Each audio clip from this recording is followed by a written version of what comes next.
they were definitely familiar with that area, with that river, and with those crossings. So I think that when they take the position that they didn't know this could happen, it's not supported by the facts. And this statement by Lacey Rawlings, nothing in this statement has been challenged or contested during this entire case.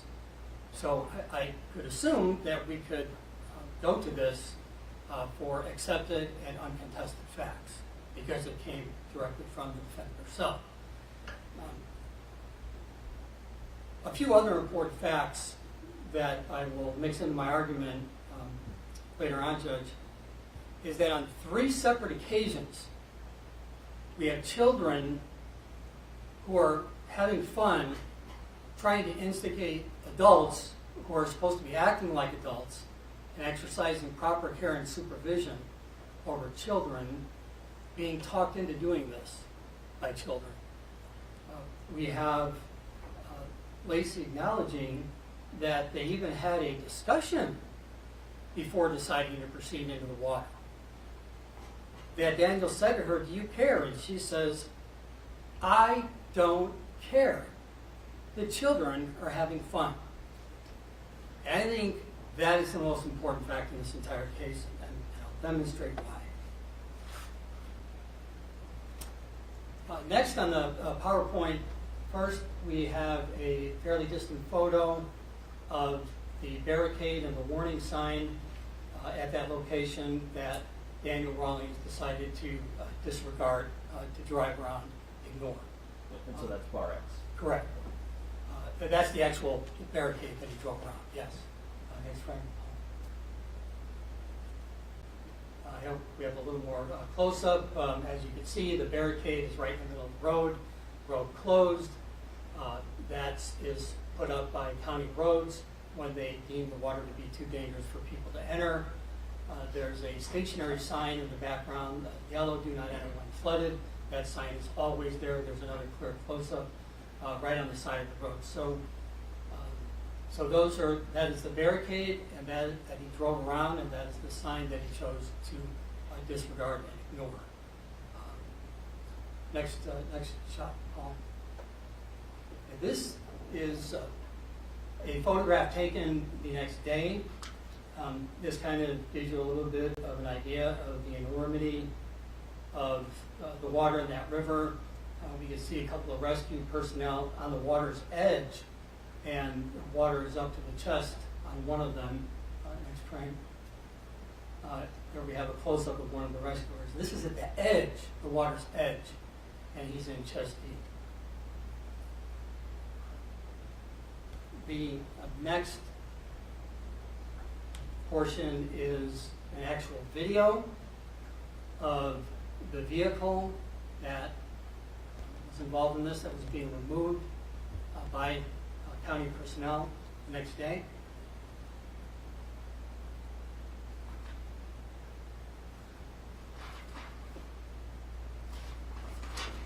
As you can see, this vehicle is essentially fully submerged in the water.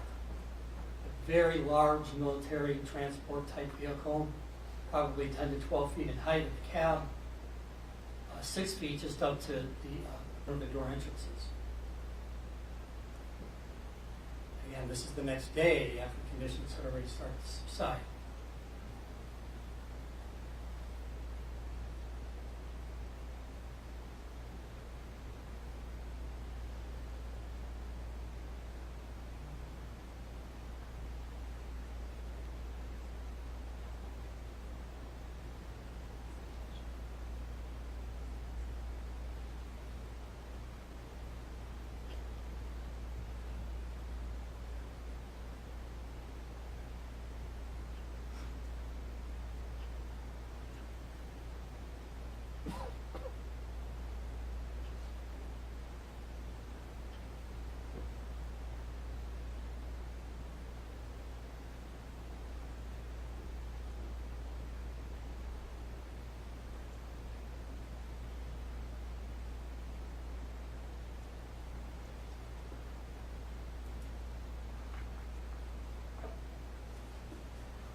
you can see how wide that waterway is.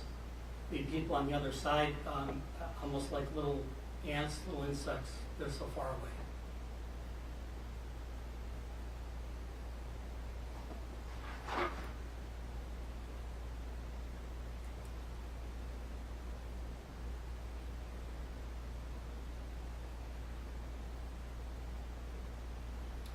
Now, as you can see, Judge, there was a large flatbed in the back and then a large cab.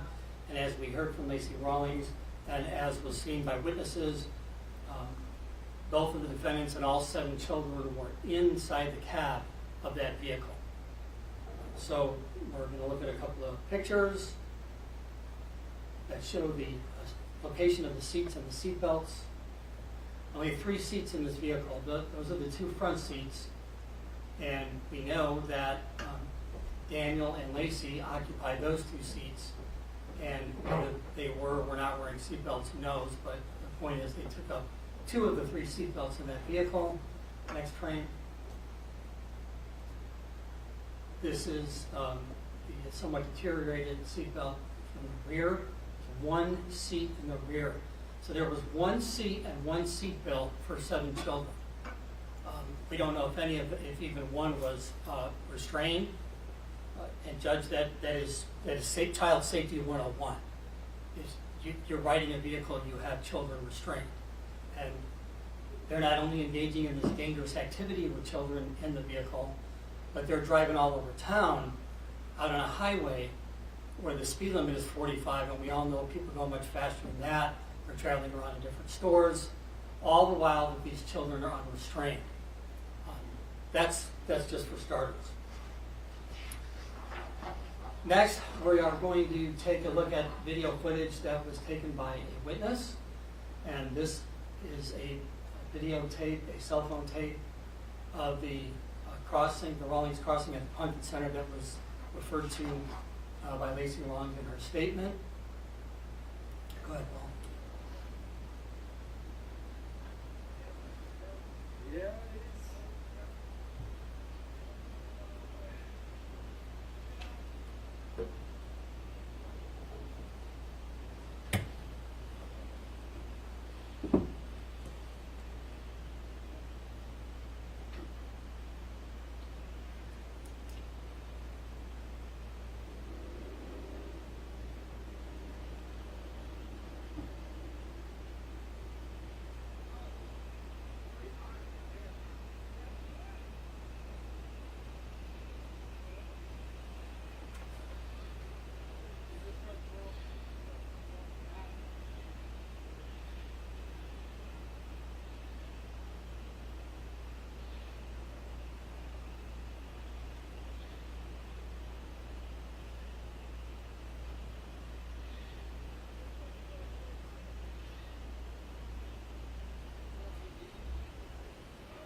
So what we see in this video, and first we can ask the question, why was anybody even taking this?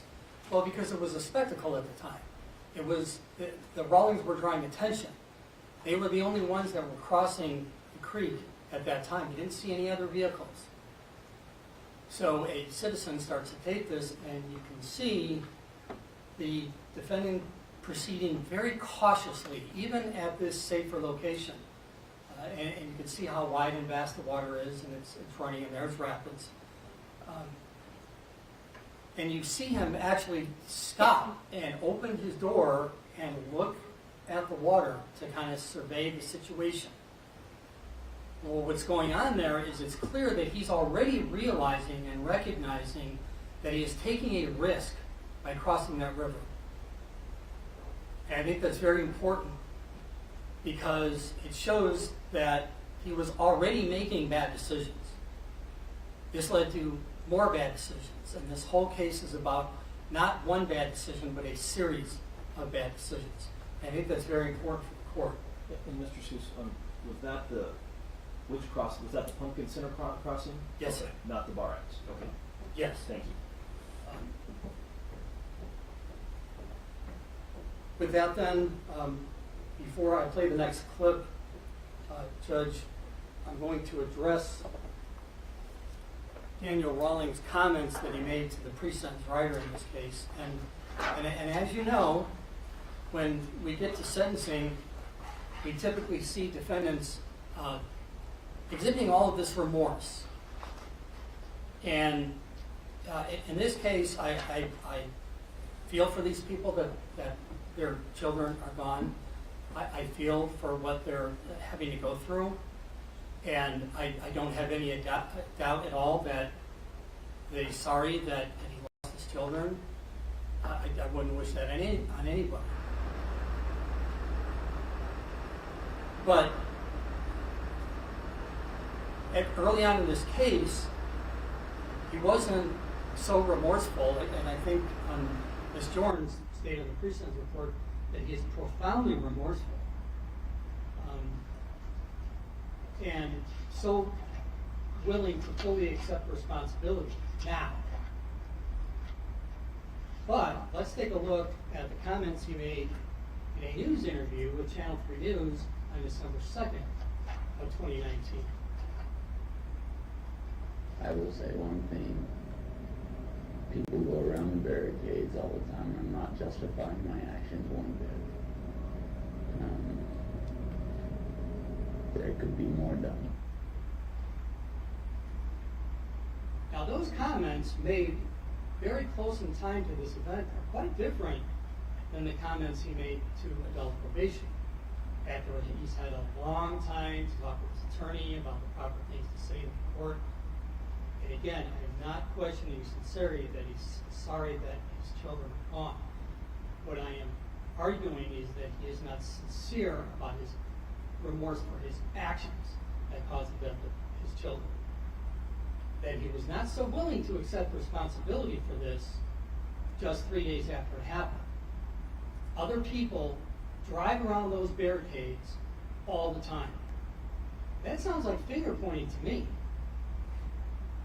That sounds like someone saying, well, it really wasn't my fault because other people do it all the time.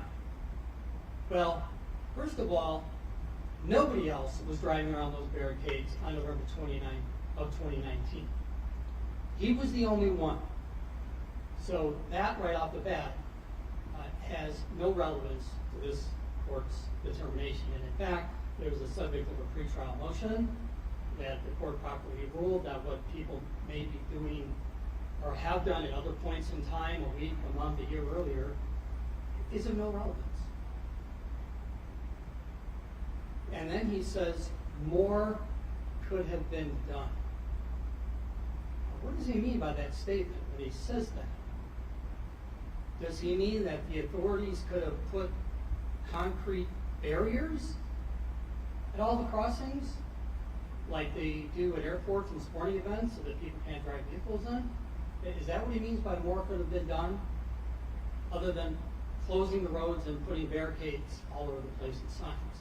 I'm not sure what he means by that. Does he mean that I could have acted more responsibly?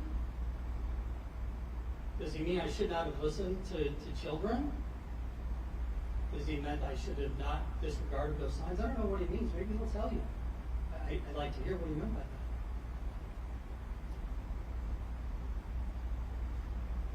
So I think it's important for the court to recognize, again, his willingness to be remorseful for the actions that led to this. And I don't think we saw that in that news clip. Now, before I make my closing remarks, Jeff, I want to point out something that was raised by defense counsel that I thought was not an issue in the case anymore, because we agreed that it wasn't. And that was defense counsel's reference to rumors that the defendant was consuming alcohol that day. Well, they're not rumors. There's actual evidence that the defendant was consuming alcohol that day. In fact,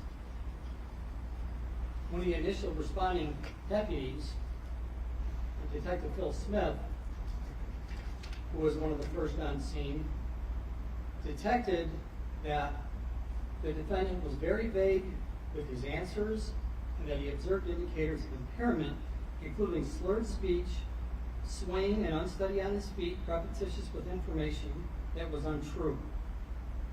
Now, Detective Smith forwarded that information to supervisors on scene,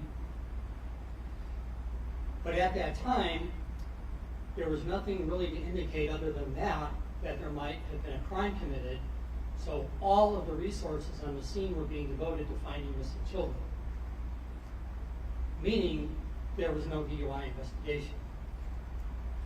There were other witnesses that smelled alcohol from Daniel Rawlings, smelled it on his person, smelled it from the vehicle that he was in, also detected slurred speech, very odd behavior. And I'm not going to get into names and specific statements because I'm trying to be expedient with my time, but I will say that if the defense attempts to refute this evidence, I will be asking for rebuttal this afternoon, and I will grab all of these witness statement folders that I have, and I will go over their names and their detailed statements as to the nature of that evidence. And the nature of that evidence was that the defendant was acting very bizarre, that he was yelling at people, he was yelling at witnesses to go home and mind their own business. He was upset at the rescue, the helicopters, concerned that he might have to foot the bill for rescue efforts. He did not want his children to get emergency treatment, to go to the hospital. These are all verified by witness statements. Now, why did we decide that that evidence wasn't relevant at trial? Because I felt that the evidence was not sufficiently persuasive. There were other witnesses that contradicted that. I'm not sure how to reconcile that, but I just felt that it was not convincing enough to present, and I wasn't even going to mention it today, but since defense counsel saw fit to allude to it, I thought I would briefly address it. Take it for what it's worth, Judge. I certainly don't want you to base your decision on that fact. I just wanted to point out that there is actual evidence to support that, far beyond just rumors.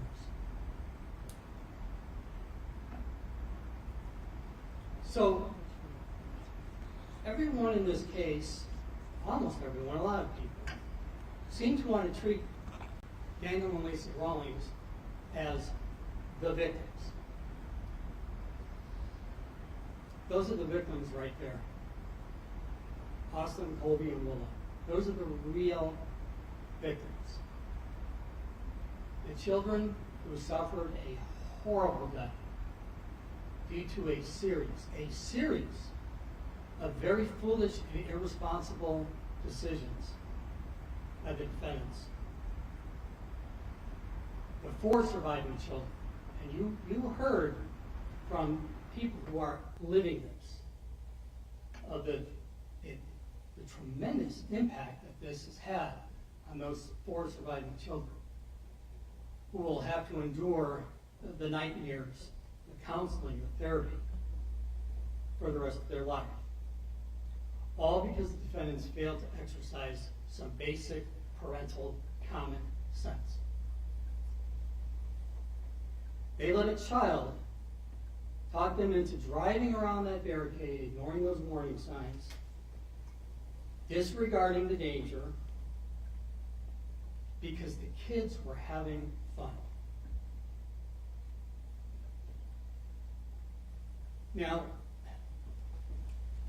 defense counsel referred in his sentencing memorandum, defense counsel for Daniel Rawlings, in his conclusion that the defendant failed, not because he was goofing off or speeding or drinking. Well, wait a minute. He was not goofing off? I thought we heard Lacey Rawlings tell us that that is exactly what they were doing. Isn't having fun and recreation, isn't that synonymous with goofing off? It certainly is to me. I think most reasonable people would make that conclusion. The judge, sometimes you have to assess the credibility of witnesses. I think that when you hear defense arguments, you should assess the credibility of defense counsel when he tries to make statements like this to mislead you as to the actual facts.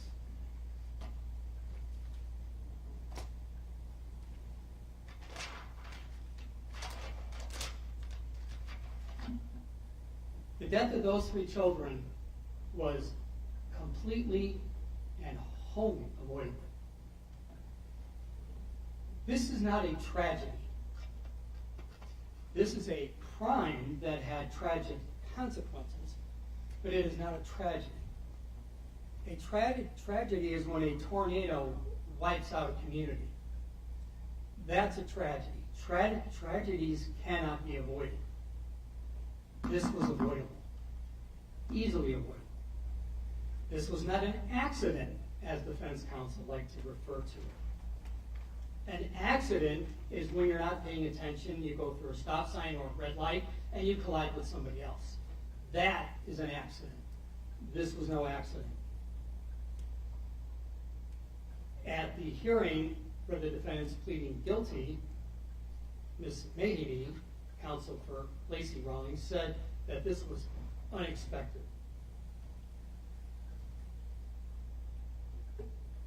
Judge, you can bring into this courtroom 100 average citizens of this county and have them watch this presentation. And I'm willing to bet a paycheck that out of those 100 people, if you ask them, please give us a single word to describe what happened, not a single one of them will say this was unexpected. You had emergency personnel who are professionally trained to rescue people in dangerous situations, and it was too dangerous for them to enter these waters. You had police and paramedics on the opposite side of the creek, meaning that even in an emergency situation, nobody can cross that creek.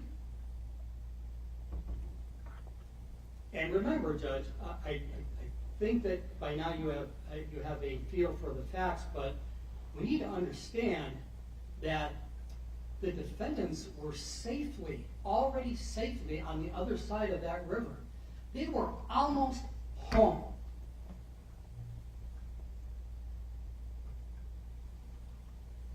All Daniel had to do was say to his children, we've been across a couple times, it's getting late, it's getting dark, let's just head back to Grandpa's and let's play those board games that we bought. And none of us would be standing here. Easily avoidable. Instead of Lacey Rawlings, when engaged in a discussion with Daniel about whether to proceed into those dangerous waters, if instead of saying, I don't care, the kids are having fun, maybe she should have said to Daniel, you know, we're almost home, we've been across a couple times, we're safe, I don't think it's a good idea, let's go home. That would be the reasonable response to a person in that situation. Not, I don't care, the kids are having fun.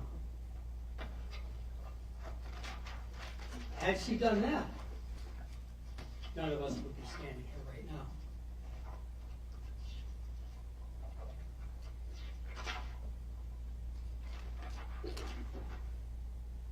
Judge, the victim representatives that are not opposed to probation is not, as you know, unusual in these types of cases, in these domestic kind of cases. Nobody wants to see a relative go to prison. That's just natural human nature. But Grandma seems to have a different take on this. She's telling you to send a message that resonates throughout this state. That when you have care or custody of children, you need to act responsibly, whether it's for a day, a weekend, a week, or a year. And I take that to mean that there should be some punishment here. And what this is about, Judge, what your decision is about, is justice. Punishment for what happened here. For these series of very bad decisions, for reflecting on these bad decisions, discussing these bad decisions before they occurred. We're going to see some punishment for this, and we're going to see some accountability. Now, the law, 13701, their very first sentencing statute in Chapter 7, starts out by saying, if you commit a felony, you go to prison. That's what the law presumes. And we have a defendant here who has pled guilty to 10 felonies, all involving children. 3 of them, homicides. The only crime that is more serious than manslaughter is murder. There has got to be some punishment for this, Judge. The child abuse statutes impose an extra special duty upon caretakers to look out for the safety of children, to not only put them in danger, but to act to prevent them from being placed in danger. Now, we have a stipulation with Lacey that she's going to get probation. And she was not charged with the homicides. She permitted this to happen. The law says that's illegal. You permit children in your care to suffer harm, but she's pled and she's taken responsibility for it, and I believe that plea and that stipulation is appropriate. I don't think anybody in this courtroom would want to see both of these parents go to prison. I think that's a fair disposition. I think it's appropriate. That doesn't mean that we give Daniel the same treatment, because he didn't permit it to happen. He actually caused it to happen. I know the grandmother of 3 of the children mentioned the drownings, the children left in the hot car. This is worse than those kind of cases, far worse, because those kind of cases involve parents being inattentive, being distracted, and harm occurring. In this case, we have affirmative action that actually put the children into the dangerous situation. And I think that's a very important distinction. Daniel Rawlings needs to be punished. You're going to hear a lot of people say a lot of good things about him this afternoon. And there's some reference by the victim representatives that this is the first time they've placed children in dangerous situations or have been irresponsible. And I could come up with a couple of minor examples, but nothing substantial enough to refute what all these people are going to say. So I'm sure the conclusion is going to be that we have a very wonderful person here who did a very bad thing. But it should still be met with some substantive punishment. Putting him on probation may make a lot of people feel good. It may make you feel good, Judge. You've got a heart over that road. But is it justice? Is it punishment? It may be accountability, but probation for him isn't going to be any sort of challenge. He's going to pay some fines. He's going to have to report to a probation officer. He's not going to engage in any further felonious lawlessness. So that's just accountability. That's not punishment. And sometimes justice just doesn't feel good. Judge, you can't engage in this series of bad decisions. Reflect on your decision to place these children into this situation and end up killing 3 people and walk out of the courtroom a free man. That is not justice. My recommendation is that you sentence Daniel Rawling to the minimum term of 4 years on each manslaughter count. I have no objection to you running those sentences concurrently. That is a very light sentence, a very lenient sentence, but it provides some punishment and it sends a message to people that should all have the message by now that you don't mess around water, especially with kids. It'll provide some punishment and it'll send a message to the community. That's all I have, Judge. Thank you. Thank you, Mr. Seuss. Before we break for our noon hour, do you know, is Miss Elledge here? Does she wish to make any statement? I was going to try to get her in. She said that she did not. Okay, Mark, and I don't distrust you. I just want to make sure she hasn't changed her mind since the last time she spoke with you. I think we had one person earlier that changed.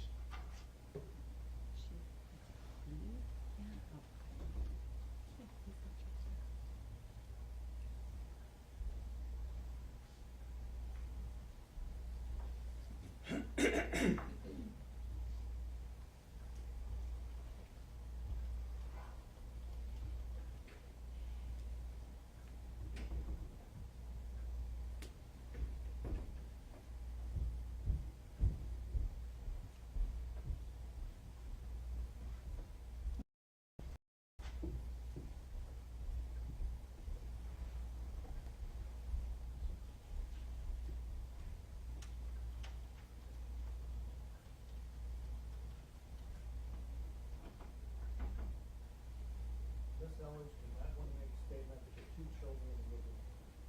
Okay. Would she like to try to do that before the lunch hour or after the lunch hour? Do you know? I'll give her. She hasn't said. Okay. Let's do this. I'm going to have it after the lunch hour. I'm going to push it. Okay. So we're in just a moment, we'll stand in recess until 1:30. When we come back, we'll plan on, Ms. Elledge can let me know if one or both of the children want to give statements. We'll do that.